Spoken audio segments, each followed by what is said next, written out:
Patayng lawas o sa kawa mahiling lalaki na palgang nagutaw-utaw sa kadagatan sa New Paradise, Barangay Paho, Dakbayan sa Lapu-Lapu, kaganihang buntag.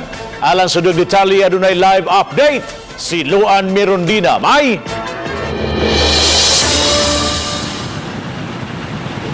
Bab, unang nagtuwa mga mananagat nga patayng lawas nga ilang nada sa pukot iya sa usa ka hayop apandihang ilang gisusi patayng lawas day kini sa usa ka tawo.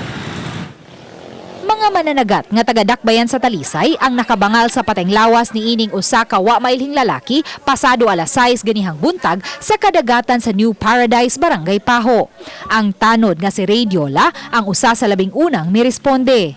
Giingat to ko kay gipatanaw kuan baboy begitu kuan karon kay taom day giguro na natin pambot nga natuyo man na sa pukot mo to nga akong gitawag nga pambot nga ipataplin na diri mo to ako nagiguro diri sa kilid paingon sa kilid.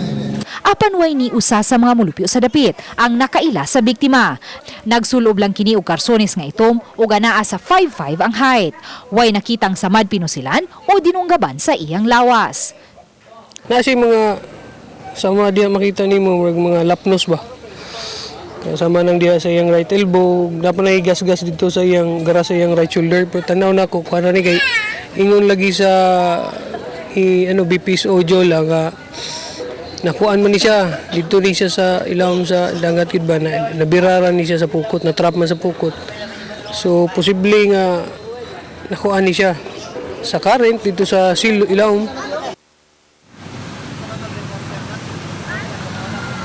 Bab, hangtod ning mga orasa wala paghihapon mailhi ang biktima o gikinahanglan nila kini ipaubos sa autopsy aron sa masayran ang posibleng hinungdan sa kamatayon ni ini. Ug so far Bob, mao kana ang latest nga atong nahipos gikan dinhi sa gawas. Bob. Thank you so much sa Luan Mirondina sa imong live report.